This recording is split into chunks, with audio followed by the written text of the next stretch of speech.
আসসালামু আলাইকুম প্রিয় দর্শক, প্রতিদিনের মতো চলে আসলাম এই মুহূর্তের আজকের 28 এপ্রিল 2026 রোজ মঙ্গলবারের খুবই গুরুত্বপূর্ণ ঝড় বৃষ্টি, নিম্নচাপ, ঘূর্ণিঝড়, কালবৈশাখী, শিলাবৃষ্টি ও বজ্রবৃষ্টির আবহাওয়ার সংবাদ নিয়ে। এবার সারা দেশে টানা 10 দিন ভারী থেকে অতি ভারী বৃষ্টি ও ভয়াবহ বন্যা নিয়ে আবহাওয়া অধিদপ্তর থেকে আসলো ভয়াবহ দুঃসংবাদ। আজ রাতেই ঘন্টায় 60 থেকে 80 কিলোমিটার বেগে প্রবল বেগে ধেয়ে আসছে শক্তিশালী কালবৈশাখী ঝড়। ইতিমধ্যেই সারা দেশের আবহাওয়ায় শুরু হয়ে গেছে বিরাট বড় নতুন পরিবর্তন। আজ থেকে আগামী 7 এপ্রিল পর্যন্ত সিলেট, ময়মনসিংহ ও রংপুর বিভাগে ভারী থেকে অতি ভারী বর্ষণের বিশেষ সতর্কতা। পাশাপাশি উত্তর পূর্বাঞ্চলে হতে পারে ভয়াবহ আকস্মিক বন্যা। পাশাপাশি আগামীকাল থেকেই ঢাকা, খুলনা, বরিশাল, চট্টগ্রাম, রাজশাহী, ভারতের পশ্চিমবঙ্গ ও ত্রিপুরা রাজ্যে শুরু হতে পারে টানা এক সপ্তাহ দফায় দফায় মাঝারি থেকে ভারী বর্ষণ।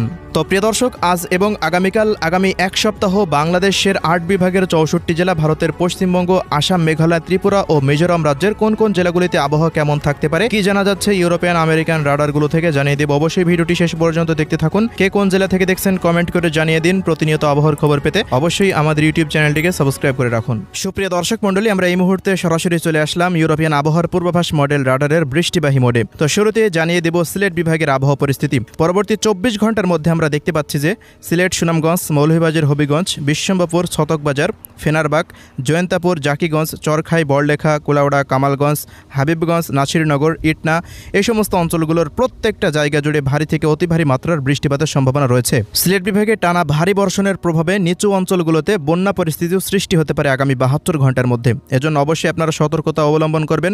আগামী কয়েকদিনে 1000 মিলিমিটার পর্যন্ত ভারী বর্ষণ হতে পারে সিলেট বিভাগের দিকে। এবার জানিয়ে দিচ্ছি ময়মনসিংহ বিভাগের আবহাওয়া পরিস্থিতি। পরবর্তী 24 ঘন্টার মধ্যে ময়মনসিংহ, শেরপুর, জামালপুর, নেত্রকোনা এই অঞ্চলগুলোর ওপর দিয়েও মাঝারি, কোথাও কোথাও ভারী, কোথাও কোথাও অতি ভারী বর্ষণের সম্ভাবনা রয়েছে। এদিকে প্রিয় দর্শক, আগামী 24 ঘন্টার মধ্যে চট্টগ্রাম বিভাগের আবহাওয়ার রিপোর্টে দেখতে পাচ্ছি ব্রাহ্মণবাড়িয়া, ব্রাহ্মণপাড়া, কুমিল্লা, লাকসাম, ফেনী, নোয়াখালী, লক্ষ্মীপুর, চাঁদপুর, হাজীগঞ্জ, এরপর এদিকে ছাগলনাইয়া, দাগনভূঞা, খাগড়াছড়ি, ফটিকছড়ি, মানিকছড়ি, লংগদু, দীঘিনালা, সাজেক এই অঞ্চলগুলোতে ভারী বৃষ্টিপাতের আভাস রয়েছে। পাশাপাশি বান্দরবন, কক্সবাজার, টেকনাফ, মহেশখালী এই অঞ্চলগুলোর ওপর দিয়েও মাঝারি থেকে ভারী বৃষ্টিপাত হওয়ার সম্ভাবনা দেখা যাচ্ছে। চট্টগ্রাম বিভাগে বৃষ্টিপাতের পরিমাণ আগামী 28 এপ্রিল রাত থেকে আগামী 5 মে পর্যন্ত ভারী থেকে অতি ভারী বৃষ্টিপাতের সম্ভাবনা রয়েছে। এবার জানিয়ে দিচ্ছি বরিশাল বিভাগের আবহাওয়া পরিস্থিতি। পরবর্তী 24 ঘন্টার মধ্যে বরিশাল বিভাগের বরিশাল, পিরোজপুর, ঝালকাঠি, বরগুনা, পটুয়াখালী, ভোলার অধিকাংশ স্থানের ওপর দিয়েই মাঝারি মানের বৃষ্টিপাতের আশঙ্কা রয়েছে। এই অঞ্চলগুলোতে তেমন 28 এপ্রিল ভারী বর্ষণের আভাস পাওয়া যাচ্ছে না। তবে বরিশাল বিভাগে আগামী 29 এপ্রিল থেকে ভারী থেকে অতি ভারী বৃষ্টিপাত হওয়ার সম্ভাবনা রয়েছে। তো এই ছিল বরিশালের আবহাওয়ার রিপোর্ট। সুপ্রিয় দর্শক, এবার জানিয়ে দিচ্ছি ঢাকা বিভাগের আবহাওয়া পরিস্থিতি। পরবর্তী 24 ঘন্টার মধ্যে ঢাকা বিভাগের 13